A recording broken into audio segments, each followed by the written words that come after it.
থাকবে, আল কোরআনের আলো, আল হাদিসের আলো।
লিল্লাহে তাকবীর।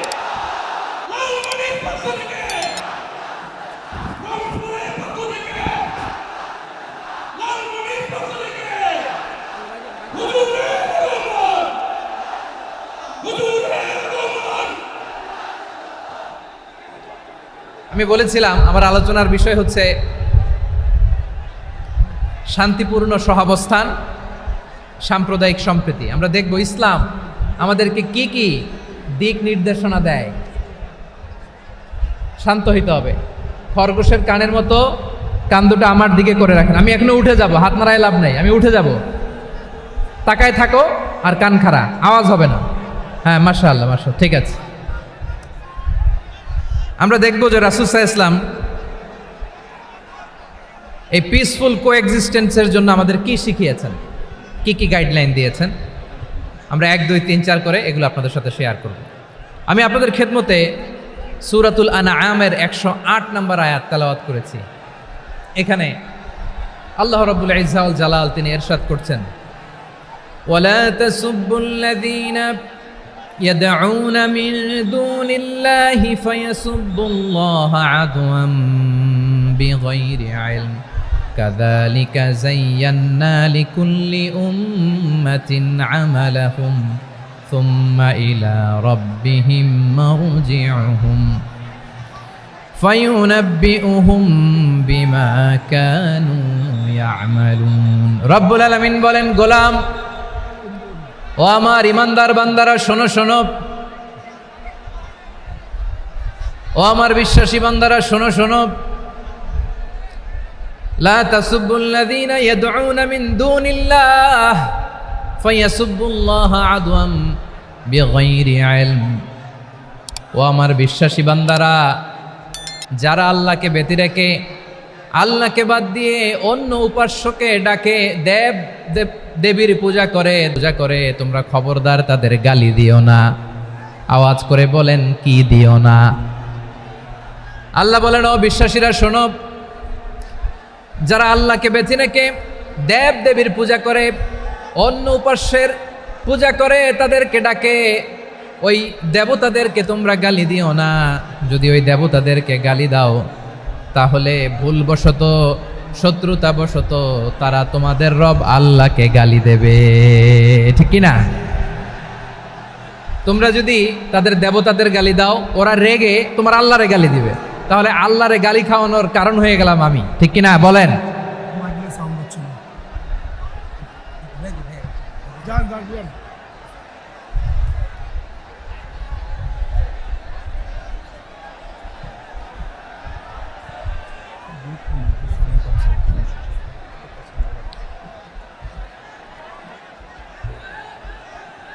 সম্মানিত ভাইয়েরা, এত বিশাল প্রোগ্রাম, মাইকের একটা সেট থাকে, তারগুলো অনেক সময় নড়ে যায়, ধাক্কাধাক্কিতে ডিসপ্লেস হয়, একটু ঝামেলা হবে।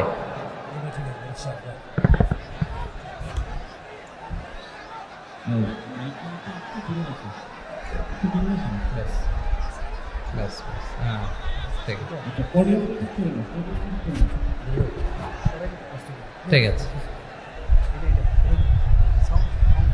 একটু একটু সমস্যা হবে মাঝে মাঝে। আপনারা শান্ত থাকলে, শান্ত থাকতে হবে। এইভাবে সাউন্ড নাই, এই নাই, এই বলতে বলতে আমার সময়ও নাই, উঠে যেতে হবে। এগুলো বোকামি। এই বিভাগীয় প্রোগ্রামগুলোতে যাই, চিৎকার চেঁচামেচি করে তোমরা আসো, সময় শেষ, আমাকে উঠে যেতে হয়। আমরা তো বঞ্চিত হলাম। গুরুত্বপূর্ণ অনেক কথা শোনাবো তোমাদের, অনেক। প্রিয় ভাইরা, আপনারা শান্ত হয়ে বসুন, শান্ত হয়ে। রব্বুল আলামিন বলেন, খবরদার বিশ্বাসীরা, আল্লাহ ছাড়া যারা অন্যান্য উপাস্যদেরকে ডাকে, দেবতাদেরকে ডাকে, তাদেরকে তোমরা গালি দিও না। ওই সমস্ত দেবতাদেরকে যদি তোমরা গালি দাও, তাহলে তারা আল্লাহকে গালি দিবে। ঠিক কিনা বলেন? আমরা দেবতাদের গালি দিলে ওরা আল্লাহকে গালি দিবে। রব্বুল আলামিন বলেন, খবরদার দেবতাদেরকে গালি দিও না, তাহলে ওরা তোমার রব আল্লাহরে গালি দেবে। প্রতিটি জাতির জন্য তাদের কাজকে আমি আল্লাহ সুশোভিত করে রেখেছি। তারা সবাই একদিন আমার কাছেই ফিরে আসবে। এরপর আমি রব্বুল আলামিন তাদের আমলনামা তাদেরকে জানিয়ে দেব। সুবহানাল্লাহ পড়ে। প্রিয় ভাইয়েরা, আল্লাহ তাআলা বলেছেন, খবরদার গালি দিও না। আদেশটা কার? আওয়াজ করে বলেন তো। হিন্দুদের দেবতা দেবদেবীদেরকে গালি দেওয়া যাবে না। আওয়াজ করে বলুন প্রিয় ভাইয়েরা, এই আদেশটা কার? এই আপনাদের গলার আওয়াজ। অন্য ধর্মের দেবতাদেরকে যে গালি দেওয়া যাবে না, এই আদেশটা কার? আরো জোরে বলুন, কার? গালি দিবেন কোন দেবতাকে? দিবেন? যদি দেন তাহলে ওরা আল্লাহরে গালি দিবে। তাহলে আল্লাহরে গালি খাওয়াইলো কে? আপনি। ঠিক কিনা বলেন? আমি আল্লাহকে গালি খাওয়ানোর কারণ হলাম। কারণ আমি যদি গালি না দিতাম, ওরা আমার রবকে গালি দিত না। আওয়াজ করে বলেন ঠিক কিনা? তাহলে প্রিয় ভাইয়েরা, ইসলাম আমাদেরকে শিখায়, সূরাতুল আনআমের 108 নম্বর আয়াত থেকে আমরা বুঝলাম, কোনো ধর্মকে ছোট করা যাবে না। অন্য ধর্মকে ছোট করা মানে ইসলামকে ছোট করা। অন্য ধর্মের দেবতাকে গালি দেওয়া মানে আল্লাহকে গালি খাওয়ানো। আওয়াজ করে বলেন ঠিক কিনা? খবরদার, এটা করা যাবে না। আর অন্য ধর্মের দেবতাকে যদি আপনি গালি দেন, ওরা ইসলাম থেকে দূরে সরে যাবে। যাও ইসলামের প্রতি আকৃষ্ট হয়েছিল, আর কোনোদিন ইসলামের ধারে কাছে আসবে না। আওয়াজ করে বলেন ঠিক কিনা? এজন্য কখনো কোনোদিন অন্য ধর্মের দেবতাদেরকে গালি দেওয়া যাবে না। অন্য ধর্মের কোনো দেবতাদেরকে আমরা গালি দিব না, গালি দিব না। বরং ইসলামের beauty, the beauty of Islam, ইসলামের সৌন্দর্যকে আমরা তুলে ধরব। আমরা যদি বিশ্বনবী সাল্লাল্লাহু আলাইহি ওয়াসাল্লামের জীবনের দিকে তাকাই, তাহলে আমি দেখব বিষ্ণু ইসলাম মক্কাতে কিংবা মদিনাতে অন্য ধর্মের লোকদের সাথে খুব পিসফুলি লাইফ লিড করেছেন। হোক মুশরিক, হোক খ্রিস্টান, হোক ইহুদি, বিশ্বনবী সবার সাথে মিলেমিশে ছিলেন। আলহামদুলিল্লাহ বলেন। ইসলাম হচ্ছে পিসফুল রিলিজিয়ান। অন্য ধর্মের প্রতি সহনশীলতার সবক ইসলাম আমাদেরকে দেয়। কিন্তু প্রতিটি মুসলিমের এটা মনে রাখতে হবে, আল্লাহর কাছে পছন্দনীয় গ্রহণযোগ্য ধর্ম, জীবনাদর্শ একটি, সেটা হচ্ছে ইসলাম। আওয়াজ করে বলেন সেটা কি? লালমনিরহাটের ভাইয়েরা আওয়াজ করে বলুন, আল্লাহর কাছে মনোনীত ধর্ম একটি, সেটা কি? এজন্য রব্বুল আলামিন বলেন, ইন্নাদ-দীনা ইনদাল্লাহিল ইসলাম, আল্লাহর কাছে মনোনীত গ্রহণযোগ্য অ্যাকসেপ্টেড ধর্ম মতাদর্শ একটা, সেটা হলো ইসলাম। ইসলাম ছাড়া অন্য কোনো ধর্ম যদি কেউ তালাশ করে, তার ওই ধর্ম আল্লাহ গ্রহণ করবে না। ওমাই ইয়াবতাগি গায়রাল ইসলামি দীনান ফালাই ইউকবালা মিন ওয়া হুয়া ফিল আখিরাতি মিনাল খাসিরিন। Whoever seek anything except Islam, that won't be accepted from him, and he will be loser in the day of judgment. কিয়ামতের দিন ইসলাম ছাড়া কেউ যদি অন্য কোনো ধর্ম তালাশ করেছে দুনিয়াতে, তার এই মতাদর্শ গ্রহণ করা হবে না। and he will be loser, সে হবে লুজার, ক্ষতিগ্রস্ত, হাই হাই কোম্পানির ম্যানেজার। ওর আমও শেষ, সালাও শেষ। আওয়াজ করে বলেন ঠিক কিনা? এজন্য ইসলাম পেয়ে আমরা খুশি না বেজার? প্রত্যেক নামাজ শেষে আমরা আল্লাহরে বলি, আল্লাহ রাদিতু বিল্লাহি রাব্বা ওয়া বিল ইসলামি দীনা ওয়া বি মুহাম্মাদিন নাবিয়ান ওয়া রাসূলা। ও আল্লাহ, তোমারে রব হিসেবে পেয়ে আমরা খুশি। ও আল্লাহ, ইসলামকে ধর্ম হিসেবে পেয়ে আমরা খুশি। বিশ্বনবীকে আমাদের রাসূল পেয়ে আমরা খুশি। ঠিক কিনা বলেন? ইসলাম ছাড়া অন্য কোনো ধর্ম আমরা গ্রহণ করব না। ঠিক কিনা বলেন? আল্লাহর কাছে অ্যাকসেপ্টেড রিলিজিয়ান একটা, সেটা ইসলাম। তো বিশ্বনবী সাল্লাল্লাহু আলাইহি ওয়াসাল্লাম মক্কাতে কিংবা মদিনাতে খুব পিসফুলি এক্সিস্ট করেছেন, যে কোনো ধর্মের সাথে মিলেমিশে চলেছেন। তার প্রমাণ আমরা যদি রাসূল সাল্লাল্লাহু আলাইহি ওয়াসাল্লামের বায়োগ্রাফির দিকে তাকাই, তাহলে দেখব তিনি মুশরিকদের সাথে পিস ট্রিটি করেছেন, শান্তি চুক্তি, পিস ট্রিটি, পিস এগ্রিমেন্ট। আপনারা হুদাইবিয়ার সন্ধির নাম শুনেছেন? আমার লালমনিরহাটের কলিজার টুকরা ভাইয়েরা, হুদাইবিয়ার সন্ধির নাম আপনারা শোনেন নাই? 6ষ্ঠ হিজরিতে বিষ্ণু ঈসা ইসলাম মুশরিকদের সাথে এই ট্রিটি করেছেন, চুক্তি। কাদের সাথে? মুশরিকদের সাথে। আমরা তো মুসলমান বসতে পারি না। আমরা দুই মুসলিম ভাই একসাথে বসে চা খেতে পারি না, গল্প করতে পারি না। বিষ্ণু ঈসা ইসলাম মুশরিকদের সাথে ট্রিটি করেছেন, হুদাইবিয়ার সন্ধি। এই সন্ধির আগে মক্কা থেকে কেউ মদিনায় যেতে পারে না, মদিনা থেকে কেউ মক্কায় যেতে পারে না। কিন্তু এই সন্ধির পরে ট্রাফিক স্বাভাবিক হয়ে গেল। মক্কার লোকেরা মদিনায় আসতে পারে, মদিনার লোকেরা মক্কায় আসতে পারে। এটাকে বলে সুলহে Hudaybiyyah, the peace agreement of Hudaybiyyah, শান্তি চুক্তি। আমরা পৃথিবীতে এখন অনেক শান্তি চুক্তির নাম শুনি, এগুলো সব the piece treaty of Hudaibiya থেকে কপি করা। আল্লাহু আকবার। তাহলে বিশ্বনবী সাল্লাল্লাহু আলাইহি সাল্লাম তিনি যে শান্তিপূর্ণ সহাবস্থানে বিশ্বাসী ছিলেন,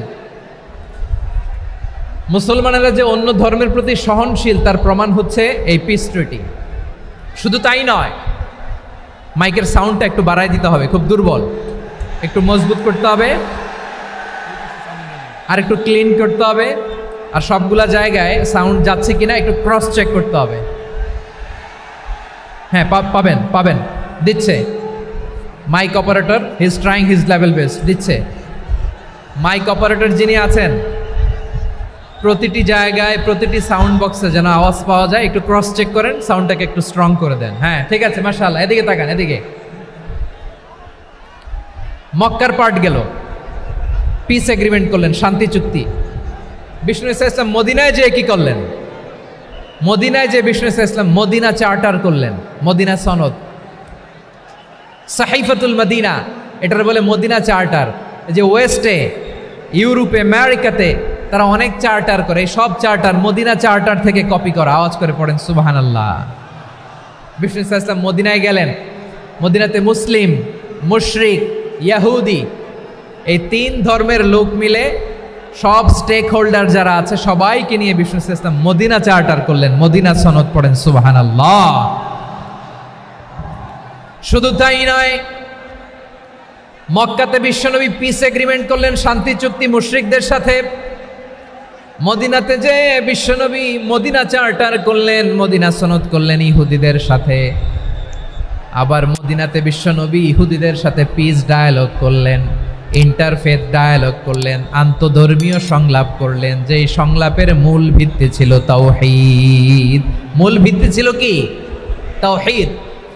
বিশ্বনবী ইহুদিদেরকে ডাকলেন, আহ্বান করলেন, কুল ইয়া আহলাল কিতাবি তাআলাউ ইলা কালিমাতিন সাওয়াইন বাইনানা ওয়া বাইনাকুম আল্লা না'বুদা ইল্লাল্লাহ ওয়া লা নুশরিকা বিহি শাইআন ওয়া লা ইয়াত্তাখিযা বা'দুনা বা'দান আরবাবাম মিন দুনিল্লাহ فإن تولوا فقولوا اشهدوا بأننا مسلمون সুবহানাল্লাহ পড়েন।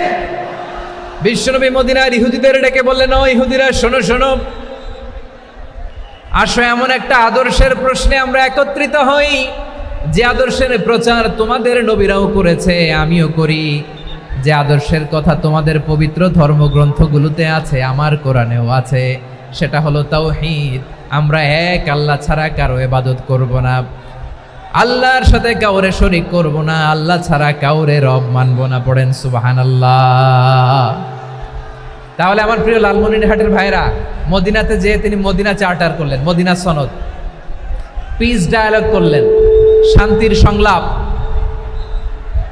ইন্টারফেথ ডায়ালগ করলেন, আন্তধর্মীয় সংলাপ যার ভিত্তি ছিল তাওহীদ। সুবহানাল্লাহ পড়েন। তাহলে অন্য ধর্মের প্রতি সব সময় ইসলাম সহনশীল, টলারেন্স।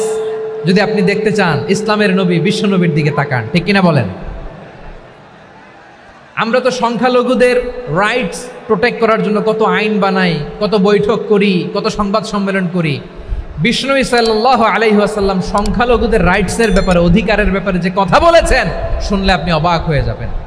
বিশ্বনবী বলেন, আলা মান যালামা মুআহাদান আও ইনতাকাসাহু আও কাল্লাফাহু ফাওকা তাআতিহি আও কাল্লাফাহু ফাওকা তাকাতিহি আও আখাযা মিনহু শাইআন বিগাইরি তিবি নাফসিন ওয়া আনা হাজিজুহু ইয়াউমাল কিয়ামা। খবরদার, জেনে রাখো, কেউ যদি কোনো সংখ্যালঘুর উপরে অত্যাচার করে, কোনো সংখ্যালঘুর প্রাপ্য থেকে যদি কেউ কাউকে ঠকায়, সংখ্যালঘুর উপর যদি কেউ কষ্ট দেয়, কোনো সংখ্যালঘুর সম্পদ যদি কেউ জোর করে কেড়ে নেয়, আমি কিয়ামতের দিন বিশ্বনবী ওই সংখ্যালঘুর পক্ষে আর ওই মুসলমানদের বিপক্ষে বাদী হয়ে দাঁড়াবো। সুবহানাল্লাহ বলতে পারলেন না? আল্লাহু আকবার। আপনি নামাজি, আপনি মুসল্লি, আপনি হাজী সাহেব, তাহাজ্জুদ পড়তে পড়তে কপালে দাগ ফেলে দিছেন, আপনার প্রতিবেশী হিন্দু, ভাবছেন আমার তো পাওয়ার আছে, ওর জমিটা দখল করি। বিশ্বনবী বলেন, কিয়ামতের দিন ওই হিন্দুর পক্ষে তোর বিরুদ্ধে আমি বাদী হয়ে দাঁড়াবো। পৃথিবীর কোন ধর্মে এরকম স্টেটমেন্ট পাবেন? পাবেন? আপনি ভাবছেন আপনি নামাজ পড়লে হাজী সাহেব কপালে দাগ ফেলায় দিলে আপনি সেলসেলায় জান্নাতে চলে যাবেন না? খবরদার। বিশ্বনবী বলেন, কোন সংখ্যালঘুর উপর যদি কেউ আক্রমণ করে, তার প্রাপ্য তাকে না দিয়ে যদি তাকে ঠকায়, তার উপর জুলুম করে, তার সম্পদ যদি কেড়ে নেয়, আমি নবী, তুমি মুসলিম হইতে পারো, মুসল্লি হইতে পারো, তার পক্ষে, তোমার বিপক্ষে আল্লাহর দরবারে বাদী হয়ে দাঁড়াবো। আচ্ছা লালমনিরহাটের ভাইরা, কথা বুঝতে পারলে আওয়াজ করে উত্তর দেন। বিশ্বনবী যদি কারো বিপক্ষে দাঁড়ায় কিয়ামতের দিন, আই রিপিট, আমি আবারও বলছি, বিশ্বনবী যদি কিয়ামতের দিন কারো বিপক্ষে দাঁড়ায়, ও তো সেলসেলায়া জান্নাতি, তাই না? জান্নাতি না? যে নবীর সুপারিশ ছাড়া জান্নাতের গেটও দেখা যাবে না, ওই নবী যদি বলে তোর বিপক্ষে আমি বাদী হয়ে দাঁড়াবো, ওই জান্নাতে আর ঢোকার কোনো সুযোগ আমাদের থাকবে? এখানেই শেষ না আমার প্রিয় লালমনিরহাটের ভাইয়েরা, এখানেই শেষ নয়। বিশ্বনবী বলেন, মান কাতালা মুআহাদান, বুখারীর বর্ণনা, মান কাতালা মুআহাদান লাম ইয়ারাহ রাইহাতাল জান্নাহ।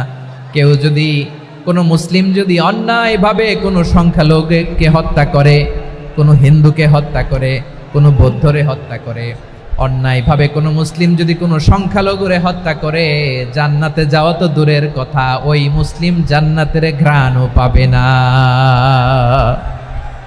সেই বুখারীর বর্ণনা, মান কাতালা মুআহাদান লাম ইয়ারাহ রাইহাতাল জান্নাহ ওয়া ইন্না রিহাহা লা ইউজাদু মিন মাসিরাতি 40 আমা। যে জান্নাতের ঘ্রাণ 40 বছর দূরের রাস্তা থেকেই পাওয়া যায়। সুবহানাল্লাহ পড়েন। প্রিয় ভাইরা, এখান থেকে জান্নাতে পৌঁছতে লাগবে 40 বছর। এত দূর, কত বছর? সবাই বলেন কত বছর? এখান থেকে জান্নাতে পৌঁছতে লাগবে 40 বছর। এত দূরে থাকতেই জান্নাতের ঘ্রাণ আপনার নাকে এসে ধাক্কা মারবে।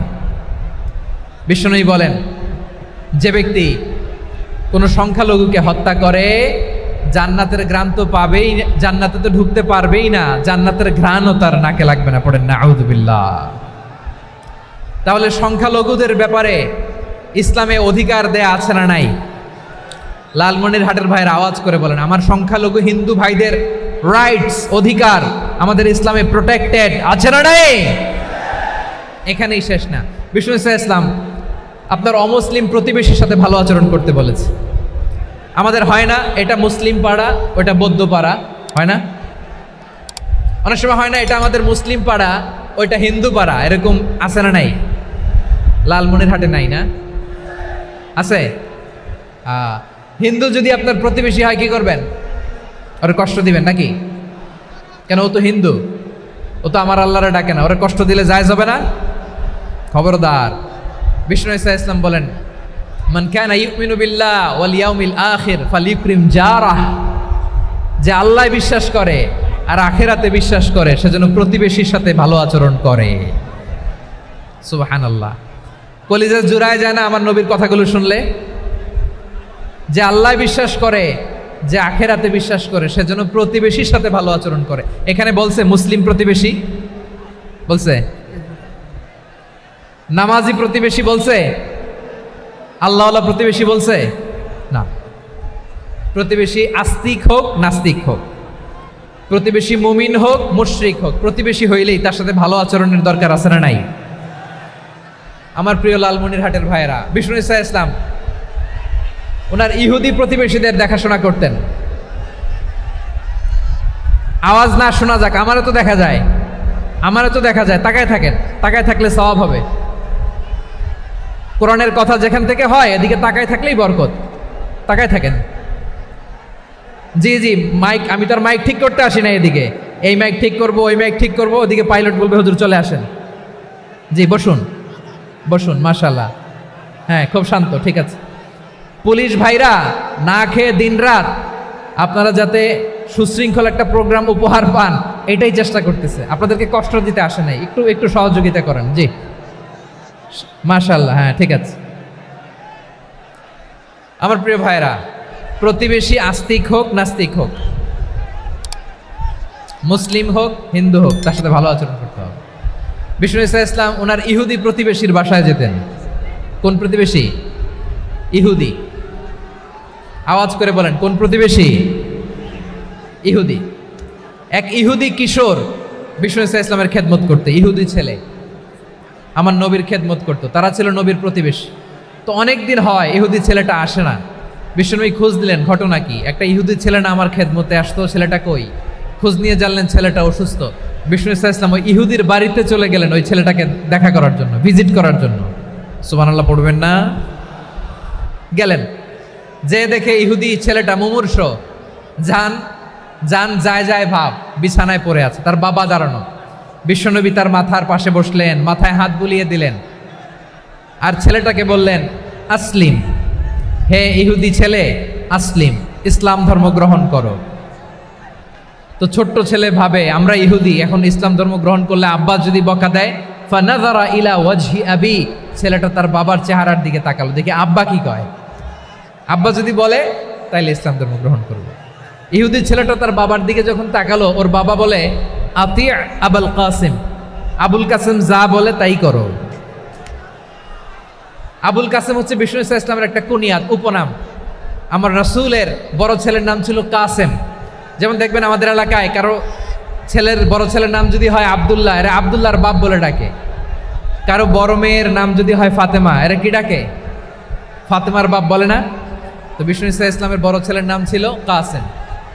ইহুদি বাবা বলল আতি আবুল কাসেম, আবুল কাসেম যা বলে তাই শোনো, মানে মোহাম্মদ যা বলে তাই শোনো। এই কথা শুনে ছেলে সাহস পাইছে, ছেলে আবার পড়তে আরম্ভ করলো আশহাদু আল্লাহ ইলাহা ইল্লাল্লাহ ওয়া আশহাদু আন্না মুহাম্মাদার রাসূলুল্লাহ। পড়েন আল্লাহু আকবার। বিশ্বনবীর আহ্বান শুনে ওই আহ্বানে সাড়া দিয়ে ইহুদি ছেলে শাহাদা পড়ে মুসলমান হয়ে গেল। তার হৃদয়টার ইমানের নূর দিয়ে আলোকিত করে দিল কে? প্রিয় ভাইরা, এবার রাসূল সাল্লাল্লাহু আলাইহি ওয়াসাল্লাম বের হয়ে আসলেন ঘর থেকে, আর বললেন আলহামদুলিল্লাহিল্লাযী আনকাযাহু মিনান নার। প্রশংসা সে আল্লাহর, যে আল্লাহ জাহান্নামে চলে যাচ্ছিল প্রায় এমন একটা লোককে মুহূর্তের মধ্যে কালেমায়ে শাহাদাতের বদৌলতে জান্নাতি বানায় দিলেন। আওয়াজ করে পড়েন সুবহানাল্লাহ। এই হাদিস থেকে আমরা কি শিখলাম? What is the moral of the story? এক নম্বর স্টোরি হলো, প্রতিবেশী ইহুদি হোক হিন্দু হোক, যাবেন, সুসম্পর্ক রাখবেন, উপহার দিবেন, বিপদে পাশে দাঁড়াবেন, তাইলেই তো আপনাদের প্রতি, মুসলমানদের প্রতি তারা আকৃষ্ট হবে, ঠিক কিনা বলেন? আপনি যদি হিন্দুদের সাথে বৌদ্ধদের সাথে নাই মিশেন, নাস্তিকের কাছে নাই যান, তো ইসলামের সৌন্দর্যটা ওরা বুঝবে কেমনে? আমার অনেক হিন্দু পরিচিত ভাই আছে, ওরা আমাদের ইফতারির প্রোগ্রামে এসে একসাথে ইফতারি করে। অনেক মদখোর আমার সাথে বসে একসাথে ডিনার করে, হাফ প্যান্ট পরা, গলায় স্বর্ণের চেইন, হাতে স্বর্ণের ব্রেসলেট, আইসা আমার সাথে ডিনার করছে, আছে এরকম গাঁজাখোর। আমি বলি আসো, welcome welcome to my dinner, আসো বসো। বসলেই তো আমি ওর ডিএনএ, চিন্তার ডিএনএ চেঞ্জ করে দেওয়ার সুযোগ পাবো। চিল্লায় বলো ঠিক কি না? আসতে হবে আমার কাছে। Hour door is open, the door of Islam is open 24/7। সব সময় আমাদের ইসলামের দরজা আমার অমুসলিম ভাইদের জন্য খোলা আছে না নাই? এই হাদিস থেকে দুইটা শিক্ষা। এক নম্বর শিক্ষা, প্রতিবেশী মুসলিম হোক অমুসলিম হোক, যান, অসুস্থ হইলে একটু আপেল নিয়ে যান, আঙ্গুর নিয়ে যান, কমলা নিয়ে যান, তাদের সাথে ভালো আচরণ করেন। ইসলামের বিউটি দেখে, সৌন্দর্য দেখে অবাক হবে, নসিব ভালো হলে কোনোদিন কালিমা পড়ে মুসলমান হয়ে যাবে। ঠিক কিনা বলেন? তাহলে অমুসলিমের সাথে ভালো সম্পর্ক। বিশ্বনবী ইহুদির বাড়িতে গেলেন, ইহুদির বাড়ি, আর আমার মুসলমান ভাই আমার কাফের বলে, এরকম আছে না নাই? মুসলিমরা দেখতে পারে না, সহ্য করতে পারে। বিশ্বনবী সাল্লাল্লাহু আলাইহি ওয়াসাল্লাম ইহুদির বাড়িতে গেলেন, এটা একটা শিক্ষা। আরেকটা শিক্ষা হলো, ভাইয়েরা ধাক্কা মারে এসে সামনে এসে কি লাভ? প্রোগ্রাম তো শেষ হচ্ছে, এখনই শেষ হচ্ছে। তো এই যে আমাদের বকশি ভাই ওয়াদা নিল, হাত তোলালো, মিম বলে এত কথা বলল, তো আমি জেলায় জেলায় যেয়ে খালি হাত নাড়াই তোমাদের জন্য নাকি? হ্যাঁ, হাত নাড়াই শুধু। এই ধাক্কাইতে ধাক্কাইতে এদিকে এসে হাত নাড়াইতেছে, হয়েছে তো, দেখলাম তো, ঠিক আছে, মাশাআল্লাহ, অনেক সুশৃঙ্খল, অন্যান্য যে কোনো জেলার জন্য সুশৃঙ্খল। আমার দিকে তাকাও, আমার দিকে তাকাও, ঠিক আছে। এই যে দাঁড়িয়ে আছে, একটা ছেলে নড়ে না, দেখছেন? মাশাআল্লাহ মাশাআল্লাহ মাশাআল্লাহ। হ্যাঁ, এইভাবেই। আর কয়েকটা মজাদার কথা আছে, শোনো। এই হাদিস থেকে আমাদের শিক্ষা হলো, আমার প্রতিবেশী যেই ধর্মের হোক আমি সম্পর্ক রাখবো। অসুস্থ হলে যাব, কি বলেন ভাইরা? যাবেন না? যাবেন না আপনারা? আচ্ছা, 2 নম্বর শিক্ষা হলো, বিষ্ণু ইসা ইসলামের খাদেম ছিল ইহুদি, এতদিন খেদমত করলো, একদিনও বিশ্বনবী ওরা কালিমার দাওয়াত দেয় নাই। কারণ কি? বিশ্বনবী একটা ভালো সময়ের অপেক্ষা করতেছিলেন, প্রপার টাইমিং। দায়ীর কাজ হচ্ছে দায়ী ইলাল্লাহ, সে হচ্ছে সুযোগ সন্ধানী। দায়ী সুযোগ খোঁজে, কখন দাওয়া দিলে ব্যাটে বলে হবে, ঝোপ বুঝে কোপ মারে, ঠিক কিনা বলেন?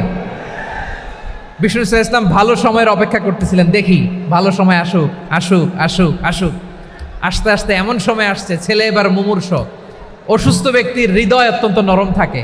হসপিটালে যখন কেউ যায় তার হৃদয়টা বড্ড নরম থাকে, মৃত্যুর ভয়ে তার অন্তরটা নরম থাকে, ঠিক কিনা বলেন? এই প্রপার টাইমিং এর অপেক্ষা করতেছিলেন। যখনই টাইমিং পেয়েছেন, দাওয়াত দিলেন, পড়ো লা ইলাহা ইল্লাল্লাহ, সুবহানাল্লাহ পড়েন সবাই।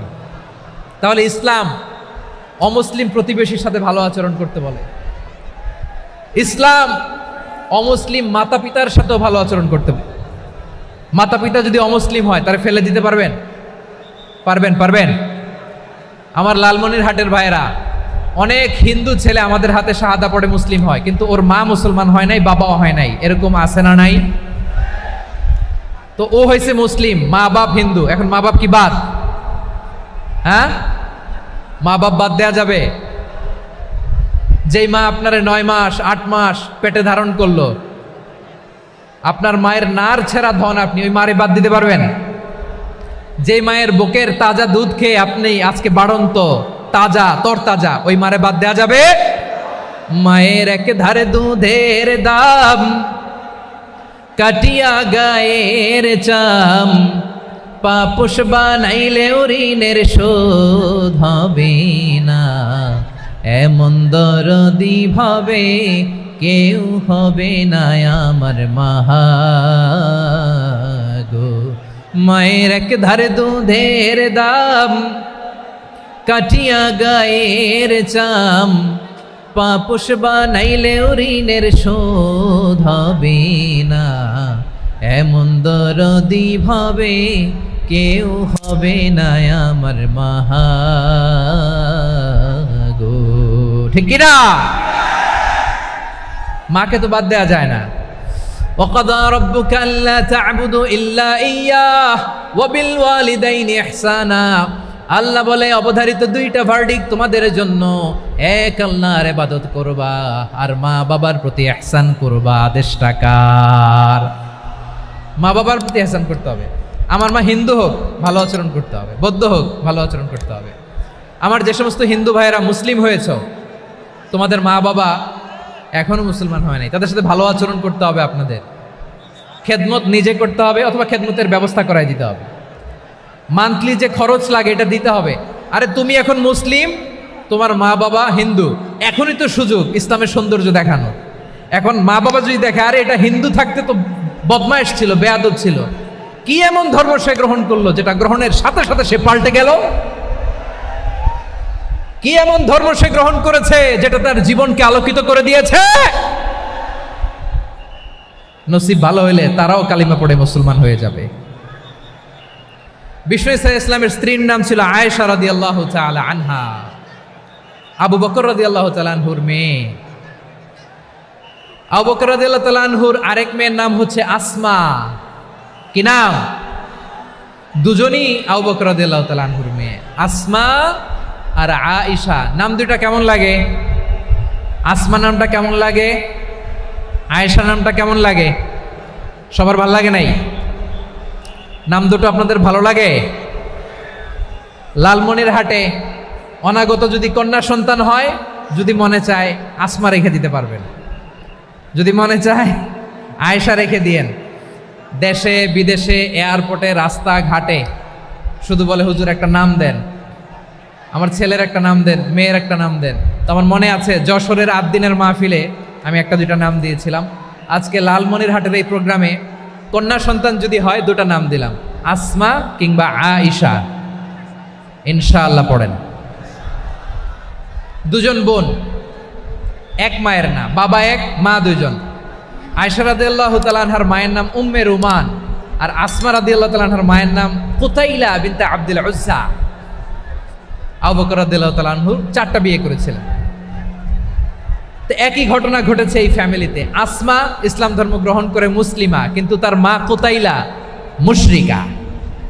আই রিপিট, বোঝার জন্য আমি আবারও বলি, আসমা রাদিয়াল্লাহু তাআলা আনহা মুসলিমা, আর আসমার মা কুতাইলা, আওয়াজ করে বুঝে থাকলে বলেন, আসমার মা মুশরিকা।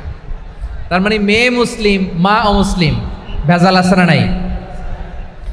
কিন্তু কুতাইলা আর ধৈর্য ধারণ করতে পারে না। নার ছেড়া ধন, কলিজার টুকরা ধন, কলিজার টুকরা সন্তান আসমারে দেখতে বড্ড মন চায়। সাইয়েদনা আসমা রাদিয়াল্লাহু তাআলা আনহা মক্কা থেকে হিজরত করে মদিনায় চলে গেলেন হুদাইবিয়ার পর। যখন মক্কা মদিনার ট্রাফিক স্বাভাবিক হলো, মক্কার লোক মদিনায় যায়, মদিনার লোক মক্কায় আসে।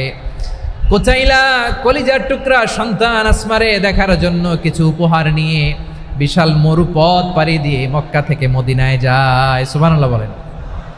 এখন মা আসছে মেয়ের সাথে দেখা করতে, মেয়ে তো আর দেখা দেয় না। মেয়ে ভাবছে আমার মা তো মুশরিকা, অপবিত্রা, তার সাথে কি দেখা দেয়া যাবে? বিশ্বনবীর দরবারে চলে গেলেন। সুবহানাল্লাহ বলেন। কি সৌভাগ্যবান ছিল তারা, মাসলা জানার দরকার হলেই নবীর দরবারে চলে যেত। ঘরে বউয়ের সাথে ঝগড়া হলে নবীর দরবারে চলে যেত। অনেক সাহাবী বলে আমার পেটে ক্ষুধা লাগলো আমি নবীর কাছে চলে যেতাম, কারণ নবীর চেহারার দিকে তাকালেই আমার পেটের ক্ষুধা মিটে যেত। সাইয়েদনা আসমা রাদিয়াল্লাহু তাআলা আনহা বিশ্বনবীর কাছে চলে গেলেন, যে বললেন ইয়া রাসূলুল্লাহ ইয়া হাবিবাল্লাহ ইন্না উম্মি কাদিমাতুন ইলাইয়া ওয়া হিয়া রাগিবা।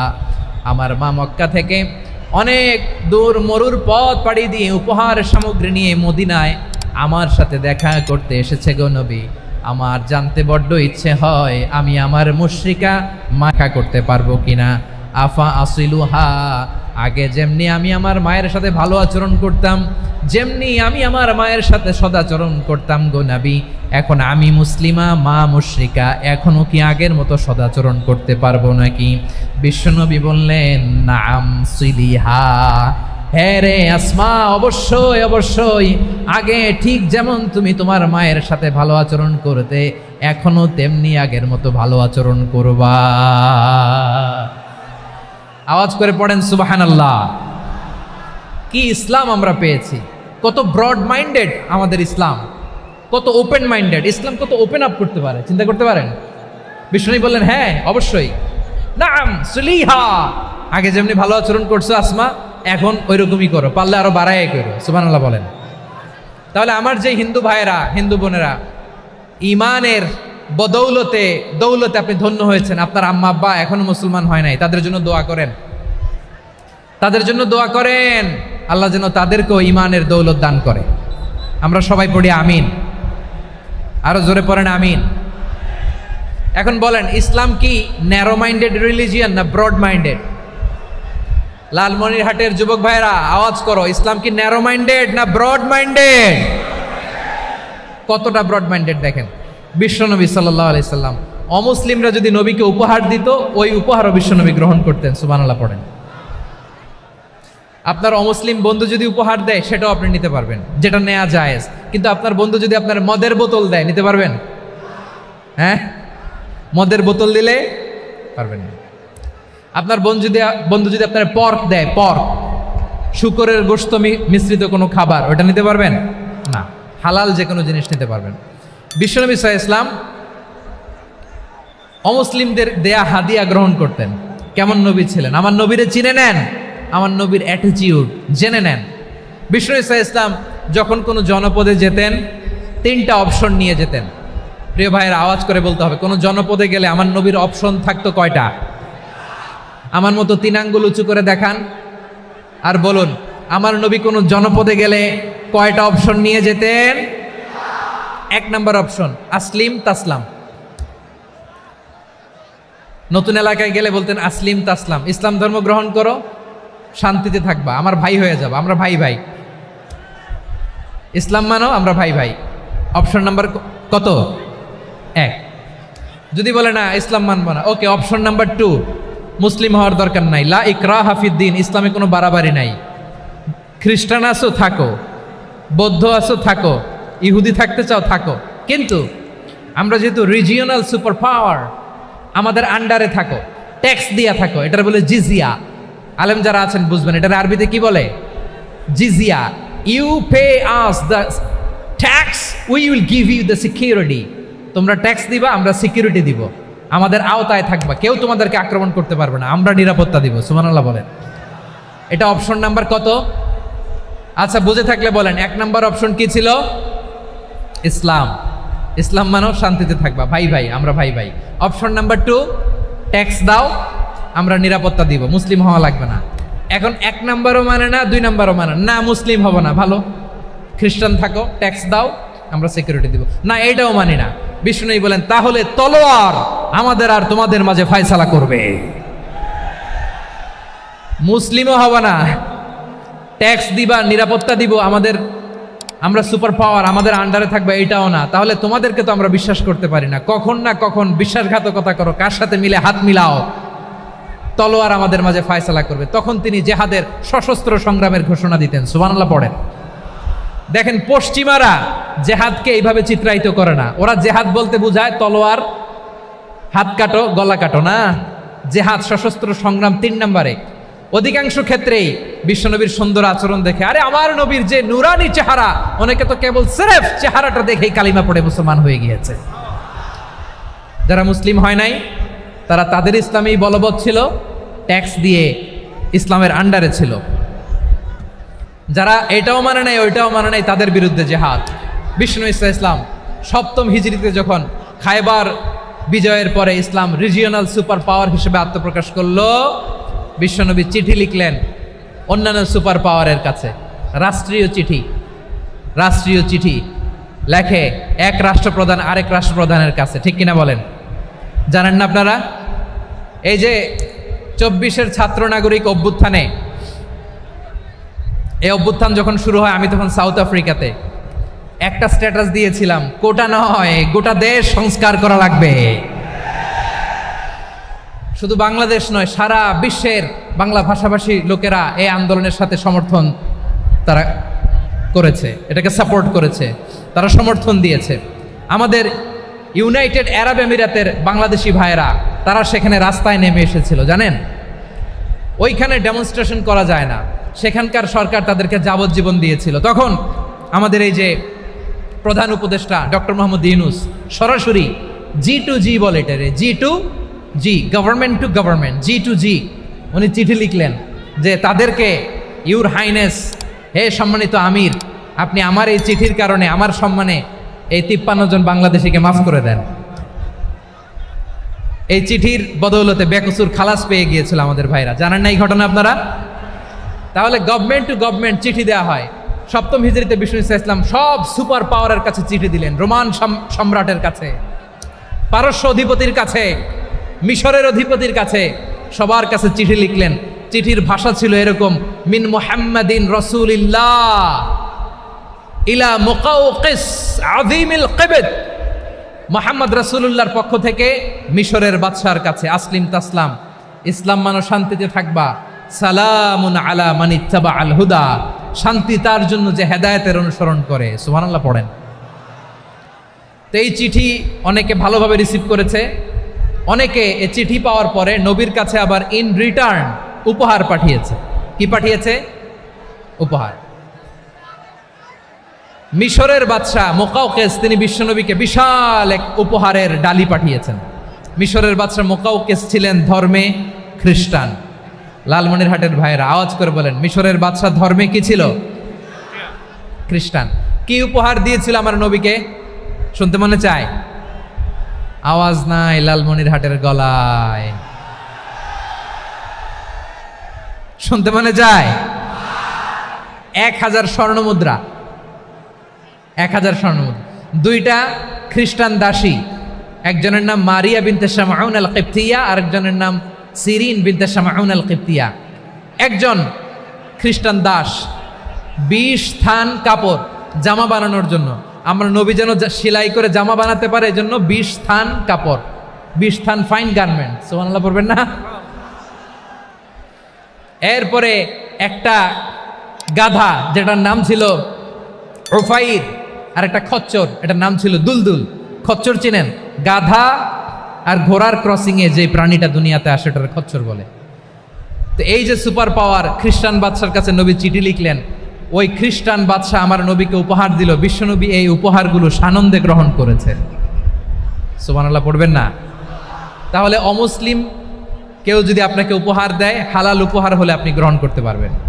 অনুরূপভাবে পারস্যের বাদশাহ, রোম সম্রাট বিশ্বনবীকে উপহার পাঠিয়েছেন, আমার নবী সবগুলো উপহার গিফট গ্রহণ করেছেন। সুবহানাল্লাহ বলেন। তাহলে প্রিয় লালমনিরহাট আওয়াজ করে বলুন, ইসলাম কি ন্যারো মাইন্ডেড রিলিজিয়ন না ব্রড মাইন্ডেড? আম্মাজান আয়েশার কাছে মাসালা জানতে চায় মেয়েরা, হে আম্মাজান, অগ্নি উপাসকেরা তাদের ঈদের দিন নওরোজের সময় আমাদেরকে পাখি দেয়, নেওয়া যাবে? উনি বললেন, ওরা জবাই করে দিলে নেওয়া যাবে না, কিন্তু ওরা যদি ফলমূল এরকম খাবার দেয় এগুলো নেওয়া যাবে। তার মানে অমুসলিমদের দেয়া উপহার এটা গ্রহণ করা যায়। সুবহানাল্লাহ বলেন।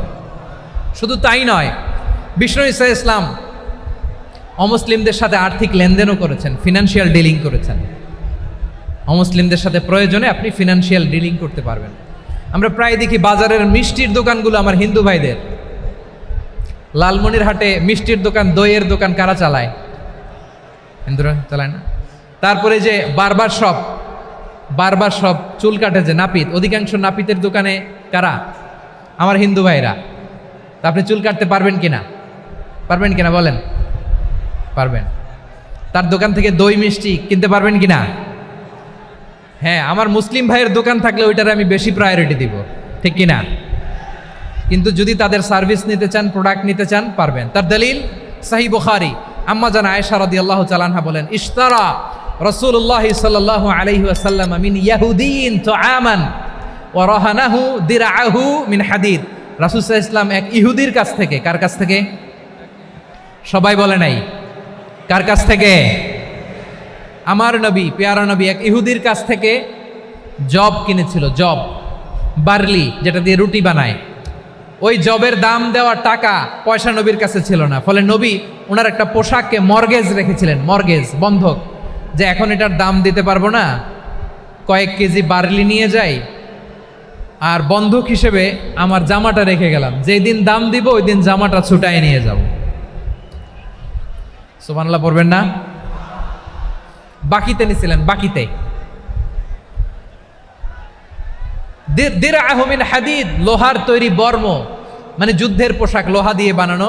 বিশ্বনবী বললেন, কয়েক কেজি জব দাও, টাকাটা পরে দিব, এখন টাকা নাই, বন্ধক হিসেবে, মর্গেজ হিসেবে আমার জামা রেখে গেলাম, যখন টাকা দিব জামা ছুটায় নিব। আওয়াজ করে বলতে হবে সুবহানাল্লাহ। এ থেকে বোঝা গেল অমুসলিমদের সাথে ফিনান্সিয়াল ডিলিং করা যায়, অর্থনৈতিক লেনদেন করা যায়, কেনাবেচা করা যায়, প্রোডাক্ট কেনা যায়। এমনকি আমাদের মসজিদে নববীতে বারান্দায় আপনারা একটা অটোমেটিক ফ্লাইং আমব্রেলা দেখছেন? সূর্য যখন বাড়ে মসজিদে নববীর বারান্দায় ইয়ার্ডের মধ্যে অটোমেটিক্যালি কিছু আমব্রেলা আছে, সাঁ করে খুলে যায়, আর সূর্যের তাপ লাগে না। আবার সন্ধ্যাবেলায় এই আমব্রেলাগুলো ওরা ক্লোজ করে ফেলে, দেখেন নাই না? দেখছেন? এই মসজিদে নববীকে সর্বোচ্চ উন্নত মানের কনস্ট্রাকশন ইনফ্রাস্ট্রাকচারে ডেভেলপ করার জন্য কর্তৃপক্ষ কিছু অমুসলিম ইঞ্জিনিয়ারের, ডিজাইনারের সহায়তা নিয়েছিল। সুবহানাল্লাহ বলেন।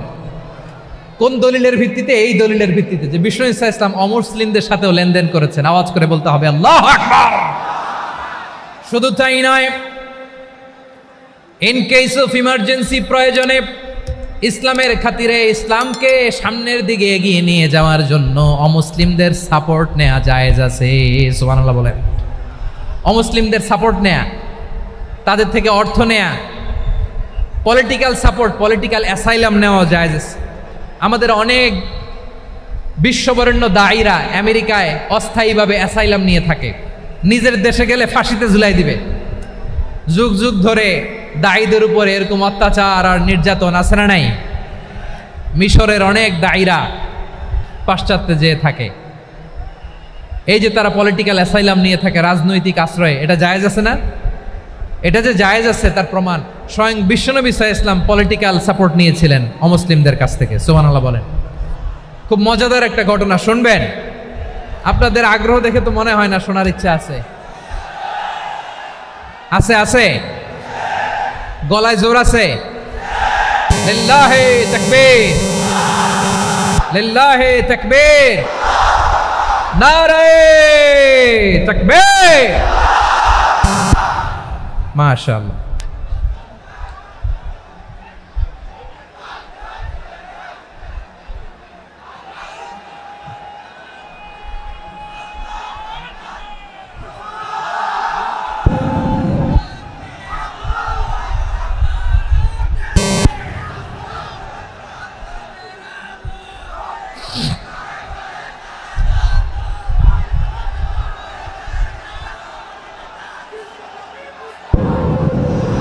মাশাআল্লাহ মাশাআল্লাহ। থামুন থামুন আমার ভাইরা। বিশ্বনবীর বয়স তখন প্রায় 51 বছর। কত বছর? বিশ্বনবীর সবচেয়ে কাছের মানুষ খাদিজা রাদিয়াল্লাহু তাআলা আনহা ইন্তেকাল করেছেন। বিশ্বনবী বড্ড কষ্ট পেলেন, হৃদয়টা ভেঙে খান খান। যিনি ঘরের ভেতরে বিশ্বনবীকে সান্ত্বনা দিতেন, ভালোবাসা দিতেন, বাইরে গেলে কুরাইশরা বকাঝকা করে, অত্যাচার করে, কিন্তু আম্মাজান খাদিজা রাদিয়াল্লাহু তাআলা আনহা ঘরটারে এমন শান্তির নীর বানায় রেখেছেন, এই ঘরের ভিতরে ঢুকলে বিশ্বনবীর কলিজাটা ঠান্ডা হয়ে যেত। এজন্য রব্বুল আলামিন বলেন, খাদিজা, ও আমার বান্দি খাদিজা, জান্নাতে এমন স্পেশাল একটা ঘর আমি তোমার জন্য রেডি করে রেখেছি। ওই ঘরের মধ্যে কোনো আওয়াজ নাই, ওই ঘরের মধ্যে কোনো নয়েজ নাই, ওই ঘরে কোনো বিশৃঙ্খলা নাই। কারণ মক্কার জমিনে আমার নবী কুরাইশদের বিশৃঙ্খলা, নয়েজ আর ঝামেলাগুলোকে উপেক্ষা করে যখন তোমার ঘরের ভিতরে ঢুকতো, ঘরটারে তুমি শান্তির নীর, ঠান্ডা, নীরব, নিস্তব্ধ, নিঝুম আর শান্তির নীর বানিয়ে রেখেছ। এজন্য জান্নাতে স্পেশাল একটা শান্তির নীর আমি তোমারে উপহার দেব। ওই প্রিয়তমা স্ত্রী খাদিজা ইন্তেকাল করলেন, বিশ্বনবীর হৃদয় ভেঙে খান খান। আবার ওনার চাচা আবু তালেব ইন্তেকাল করলেন, যিনি পলিটিক্যাল শেল্টার দিতেন নবীকে। কে দিতেন? আবু তালেবের ভয়ে, বিশ্বনবীর এই চাচার ভয়ে কোনো মুশরিক নবীর গায়ে হাত দেওয়ার সাহস পায় নাই। এখন স্ত্রীও নাই, চাচাও নাই, নবীকে আশ্রয় দেওয়ার কেউ নাই। নবীর চারদিকে অন্ধকার। নবী এখন কই যাবেন? আমার পেয়ারা নবী নতুন স্টেশন খুঁজতেছেন, নতুন দাওয়াতি প্ল্যাটফর্ম খুঁজতেছেন। তিনি যায়েদ বিন হারেসা রাদিয়াল্লাহু তাআলা আনহুকে নিয়ে মক্কার পাশের একটা নেইবরিং সিটি তায়েফে চলে গেলেন। কোথায় চলে গেলেন? লালমনিরহাটের ভাইয়ের আওয়াজ করে বলেন, কোথায় গেলেন? তায়েফে চলে গেলেন দিনের দাওয়াত দেওয়ার জন্য। কি দেওয়ার জন্য? নাকি জমি কিনতে গেছিলেন? জমি কিনতে, দুনিয়ার যশ খ্যাতির জন্য, নিজের কোনো লাভের জন্য? তায়েফবাসীদেরকে জাহান্নামের আগুন থেকে বাঁচানোর জন্য। আওয়াজ করে বলতে হবে ঠিক কিনা?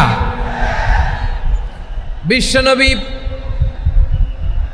বিশাল মরুপথ পাহাড়ি পথ পাড়ি দিয়ে তায়েফের মরুজমিনে গেলেন কোরআনের দাওয়াত নিয়ে, ইমানের দাওয়াত নিয়ে।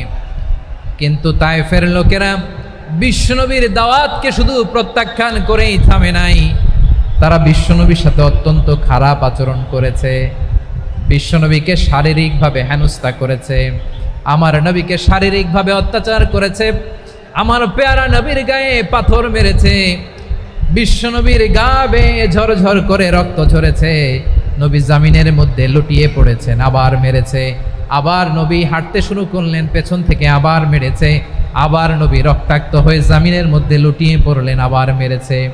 বিশ্বনবীর মতো এত সুশ্রী মানব, বিশ্বনবীর মতো এত শুভ্র মানব, বিশ্বনবীর মতো এমন চমৎকার দেহাবয়ব দিয়ে রব্বুল আলামিন কাউকে বানান নাই। এরকম চমৎকার মানুষটাকে তারা তায়েফের ওই জামিনে রক্তাক্ত করেছে। বিশ্বনবী দুনিয়ার কোনো স্বার্থের জন্য সেখানে যান নাই, নিজের কোনো লাভের জন্য, প্রাপ্তির জন্য যান নাই, তায়েফবাসীদের জাহান্নামের আগুন থেকে বাঁচাতে গিয়েছেন। ঠিক কিনা বলেন?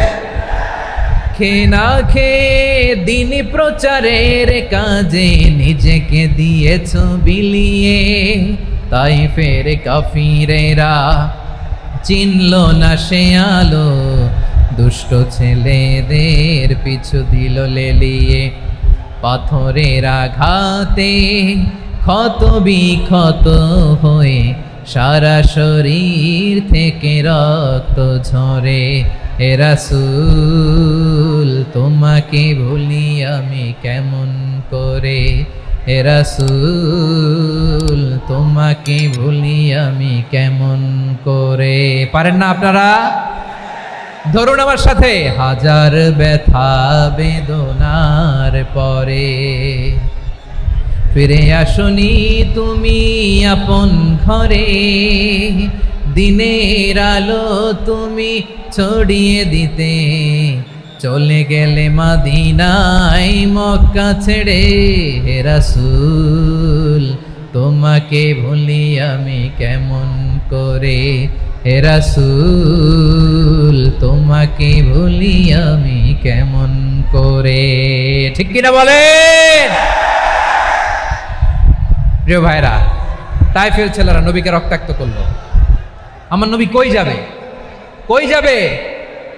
মক্কায় জায়গা নাই, তায়েফে জায়গা নাই। তায়েফ থেকে ভারাক্রান্ত মন নিয়ে আমার নবী মক্কায় ফিরে আসলেন। বিশ্বনবী মক্কায় ঢুকতে পারেন না। মক্কার মরুভূমির দিকে তাকিয়ে, উপত্যকার দিকে তাকিয়ে বিশ্বনবী ধা ধা করে কাঁদেন, ঝরঝর করে নবীর চেহারা মোবারক থেকে চোখের পানিগুলো বেয়ে বেয়ে পড়ে।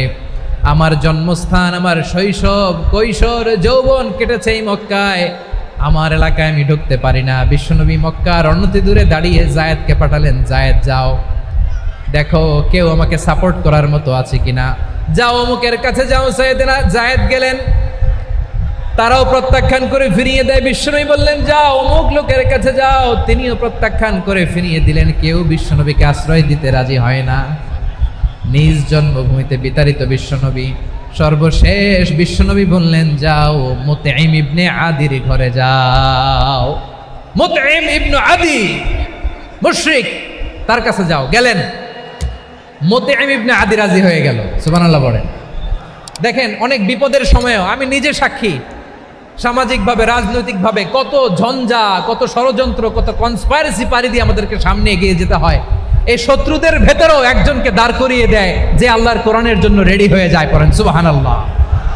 মুতঈম ইবনে আদি, আল্লাহ তার মনকে নরম করে দিলেন। মুতঈম বলে, মুহাম্মদ আমি তোমাকে আশ্রয় দিব। তার দুই ছেলেকে পাঠালেন, যাও খোলা তলোয়ার নিয়ে, স্কট দিয়ে, গার্ড অফ অনার দিয়ে মুহাম্মদকে মক্কায় ঢুকাও, আর বলো আমি আমান দেব। আমান কি দিব? আমান মানে সিকিউরিটি, নিরাপত্তা। সিকিউরিটি ছাড়া, আমান দেওয়া ছাড়া কেউ থাকতে পারতো না মক্কায়। দুই ছেলে বিষ্ণু ইসা ইসলামকে নিয়ে আসলো। নবী কাবার চারদিকে তাওয়াফ করলেন, নামাজ পড়লেন। আবু জাহেল, উতবা, শাইবা, ওয়ালিদ ইবনে মুগীরা সবাই দেখে, কেউ কিছু করতে পারে না। কারণ মুতঈম ইবনে আদি ঘোষণা দিয়েছেন, আমি মুহাম্মদকে আমান দিয়েছি, মুহাম্মদের গায়ে যেন কেউ স্পর্শ না করে। আওয়াজ করে পড়েন সুবহানাল্লাহ। নবীর এই বিপদকালে মুহূর্তে মুতঈমের হৃদয়টারে নরম করে দিল কে? আচ্ছা, লালমনিরহাটের ভাইয়েরা বলেন, এই মুতঈম কি মুসলিম ছিল না মুশরিক? সবাই বলতে হবে মুসলিম না মুশরিক। তাহলে মুশরিকের কাছ থেকে নবী পলিটিক্যাল অ্যাসাইলাম, আধুনিক রাষ্ট্রবিজ্ঞানের ভাষায় পলিটিক্যাল অ্যাসাইলাম, যেটাকে বলে রাজনৈতিক আশ্রয়, ওনার আমান বা নিরাপত্তার এই ঘোষণায় তিনি মক্কায় ঢুকলেন। যতদিন নিরাপত্তা ছিলেন। মুতঈম যখন মারা গেল, বিষ্ণু ইসলাম হিজরত করে মদিনায় চলে গেলেন। সুবহানাল্লাহ। কিন্তু মুতঈম যে বিশ্বনবীর উপকার করছে এটা বিশ্বনবী ভুলে নাই। আমাদের অনেকে আছে উপকার করার পরে আর খেয়াল থাকে না, খাওয়ার পরে গলা দিয়ে নামলে আর খেয়াল থাকে না, এরকম আছে না নাই? আমার নবী ভুলে নাই। বদরের প্রান্তরে 70 জন কাফেরকে যখন বন্দি করে বিশ্বনবীর সামনে হাঁটু গেড়ে দাঁড় করানো হলো, বসানো হলো, 70 জন কাফের। কয়জন? বিশ্বনবী তাদের দিকে তাকিয়ে বললেন, সহিহ বুখারীর বর্ণনা, লাউ কানাল মুতঈম ইবনু আদি হাইয়ান সুম্মা কাল্লামানি হাউলাইন নাতনা লা তারাকতুহুম লাহু। বদরের প্রান্তরে 70 জন বন্দি কাফিরের দিকে তাকিয়ে আমার নবী বললেন, আজকে মুতঈম ইবনে আদি যদি বেঁচে থাকতো আর তোমাদের 70 জনের ব্যাপারে যদি মুতঈম এক বাক্যে একটা সুপারিশ করত, তার সম্মানে আজকে তোদের সবাইকে আমি মাফ করে দিতাম। সুবহানাল্লাহ। নাই ওই যে চিল্লাচিল্লি যে কথা বোঝে নাই, কোন জিনিস মিস করছে ওরা নিজেরাও বোঝে নাই। বিশ্বনবী মুতঈমের এই সাহায্যের কথা বলে নাই। 70 জন মুশরিক হাঁটু গেড়ে বসা, নবী চাইলে এখনই এক্সিকিউশন অর্ডার দিতে পারে। তিনি বললেন, আজকে যদি মুতঈম বেঁচে থাকতো আর মুতঈম যদি তোদের জন্য সুপারিশ করতে, এই আবর্জনাগুলোর ব্যাপারে সুপারিশ করতে, আমি মুহূর্তেই তোদেরকে এমনি মাফ করে দিতাম। এবার বলেন, ইসলাম কি ন্যারো মাইন্ডেড না ব্রড মাইন্ডেড? শুধু তাই নয়, যাকে যে সম্মান দেয়ার আমার নবী দিতেন, হোক আস্তিক হোক নাস্তিক, হোক মুসলিম হোক অমুসলিম। বিষ্ণু ইসলাম যখন রোমান সম্রাটের কাছে চিঠি লিখেছেন, আমার প্রিয় লালমনিরহাটের ভাইরা, অল্প কয়েক মিনিট কয়েকটা জরুরি কথা বলবো, এদিকে তাকান, এদিকে তাকান। রোমান সম্রাটের কাছে বিশ্বনবী যখন চিঠি লিখলেন মিন মুহাম্মদ রাসূলিল্লাহ ইলা হিরাকলা আযীমির রোম। মুহাম্মদের পক্ষ থেকে হিরাক্লিয়াসের কাছে, যিনি হচ্ছেন আযীমির রোম। এটা নবী নিজ থেকে বানায় লিখছেন অতিরিক্ত সম্মান দিয়ে। কোন রাষ্ট্রপ্রধান যখন আসে তাদেরকে আমরা কি বলি জানেন? তার নামের শেষে HE এটা লিখতে হয়, H.E. মানে হিজ এক্সেলেন্সি। কি লেখে? হিজ এক্সেলেন্টি, অথবা ইউর হাইনেস, ইউর ম্যাজেস্টি।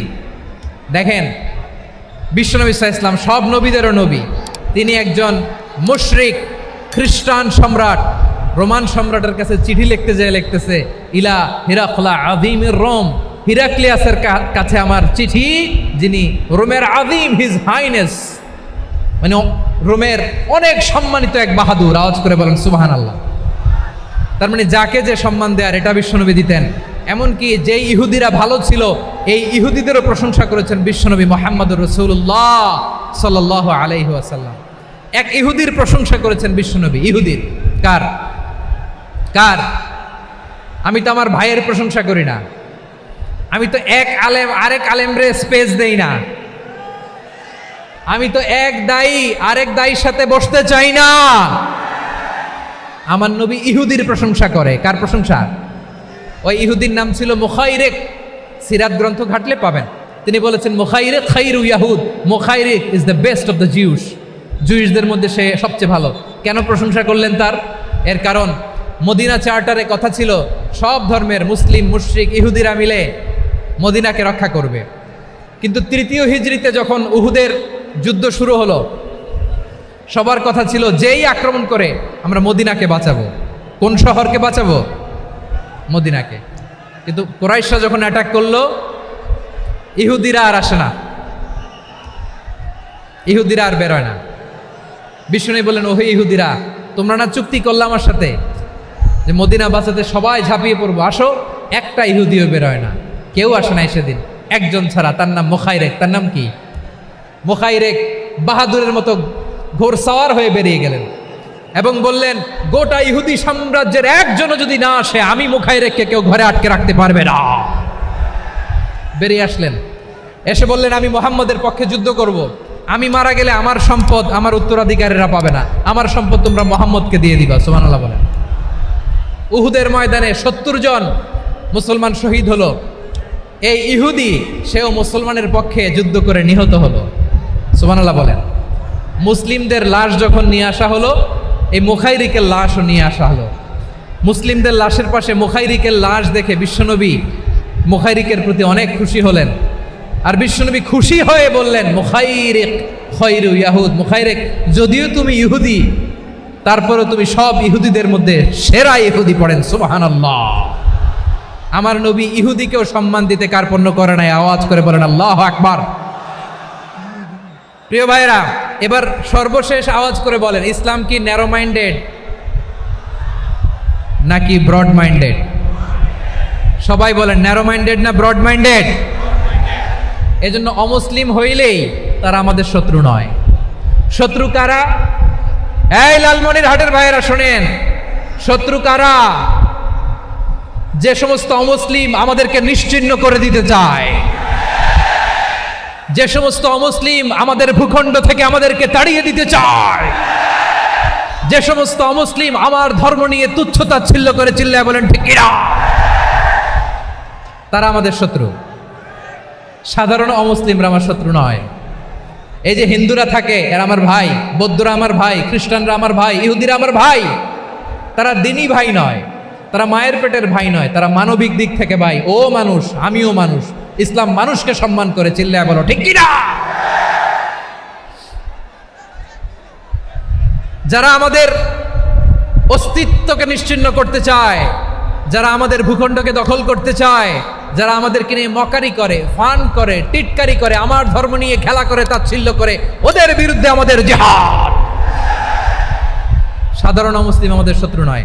আপনি জানেন নিউ ইয়র্কে, আমি তো নিউ ইয়র্কে ছিলাম অনেকদিন, ওখানে ফিলিস্তিনিদের পক্ষে যখন আমরা মিছিল করেছি, অনেক ইহুদি আমাদের সাথে মিছিলে দাঁড়িয়েছে। কারণ ওরাও জানে এই ভূখণ্ড ফিলিস্তিনিদের ভূখণ্ড। আওয়াজ করে বলো লালমনিরহাট ঠিক কিনা। ইসরায়েলের রাজধানী খোদ তেল আবিবে অনেক ইহুদিরা বেঞ্জামিন নেতানিয়াহু তার বিরুদ্ধে মিছিল করেছে। তো তারা কি আমাদের শত্রু? না। অনেক খ্রিস্টান আমাদের সাথে আমাদের স্বার্থ রক্ষায় আমাদের পাশে দাঁড়িয়েছে। খেয়াল রাখবেন, হিন্দু আর হিন্দুত্ববাদ এক নয়, ইহুদি ধর্ম আর জায়নিজম এক নয়। জায়নিজমের বিরুদ্ধে আমাদের সংগ্রাম, আমাদের জেহাদ, চিল্লায় বলেন ঠিক কিনা। এই যে ফিলিস্তিনের ভাইয়েরা, তারা তাদের স্বাধীনতা সংগ্রামের জন্য লড়াই করছে, করে যাচ্ছে, আমরা এটাকে সমর্থন জানাই, চিল্লায় বলো ঠিক কিনা। কাশ্মীরের ভাইয়েরা স্বাধীনতার জন্য সংগ্রাম করছে, আমরা সেই সংগ্রামকে সমর্থন জানাই, আওয়াজ করে বলো ঠিক কিনা। যারাই আমাদের ইসলামকে নিশ্চিহ্ন করতে চায় তাদের বিরুদ্ধে আমাদের সংগ্রাম, আওয়াজ করে বলতে হবে ঠিক কিনা। ওই সমস্ত দুর্বৃত্তদের সাথে আমাদের কোনো সম্পর্ক নাই। আমরা যদি ঐক্যবদ্ধ থাকতে পারি, ওই দুর্বৃত্তরা চান্স পাবে না। আমরা ঐক্যবদ্ধ থাকতে রাজি আছি। লালমনিরহাটের ভাইয়েরা, আমরা ঐক্যবদ্ধ থাকলে ওই দুর্বৃত্তদের কালো হাত ভেঙে দিতে আমাদের সময় লাগবে না। তাদের কালো হাত ভেঙে দিতে রাজি আছো মুসলমান? কারা কারা রাজি? দু হাত তুলে দেখাও।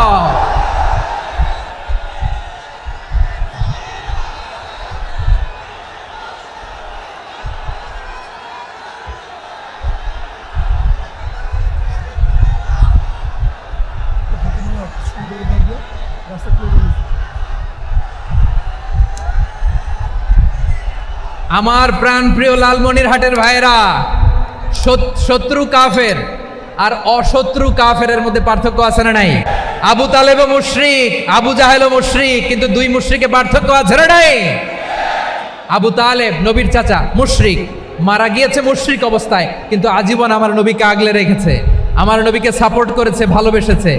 আবু জাহেলও মুশরিক, মারা গিয়েছেও মুশরিক হিসেবে, আজীবন আমার নবীর বিরুদ্ধাচারণ করেছে।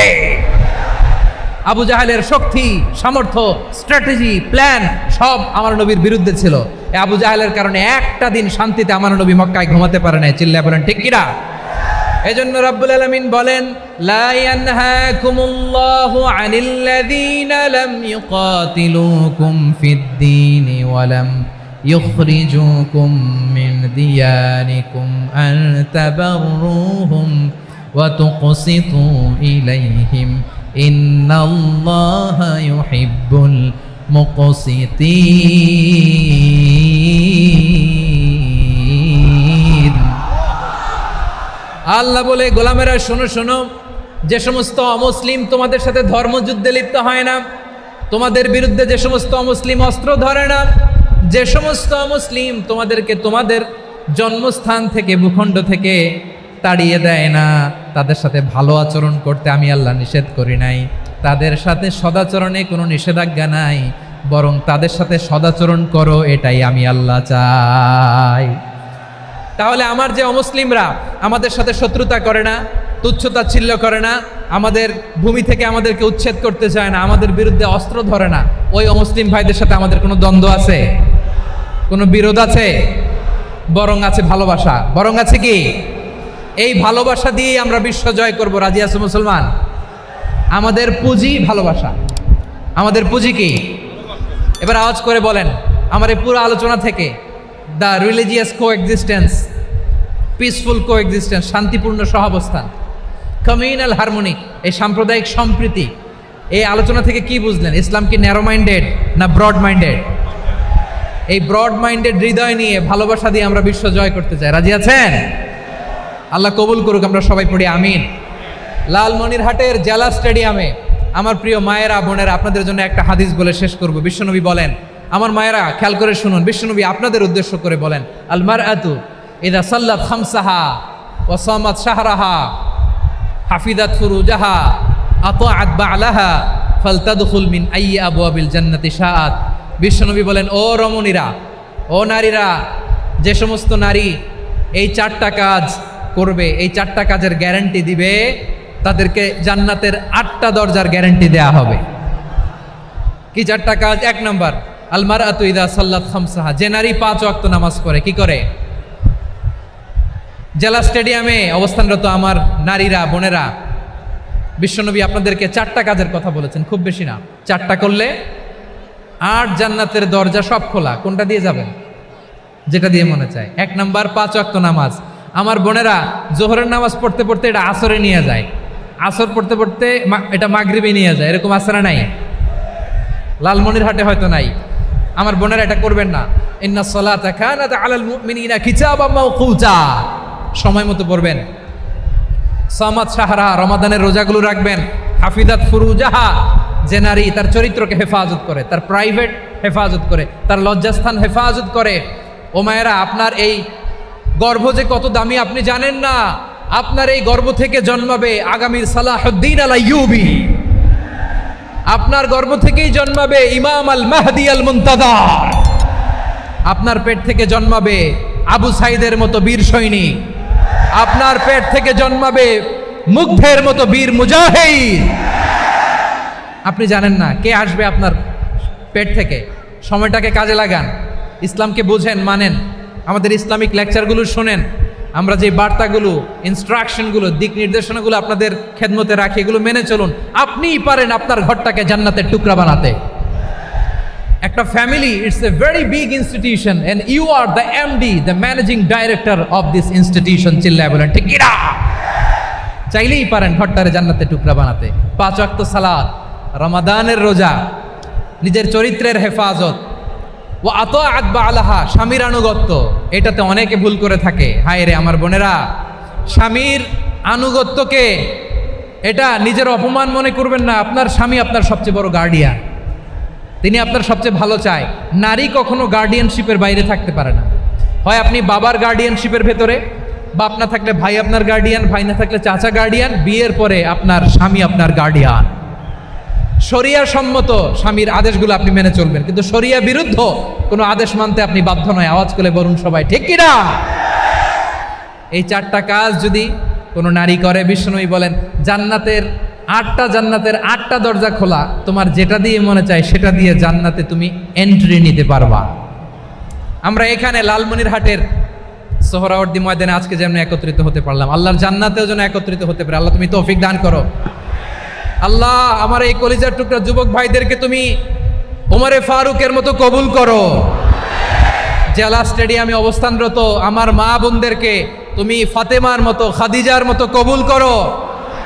আমাদের কলিজার টুকরা সন্তানদেরকে তুমি সালাউদ্দিন আল আইয়ুবীর মতো কবুল করো। এই যে ইসলামিক সোসাইটি লালমনিরহাটকে আল্লাহ তুমি কবুল করো।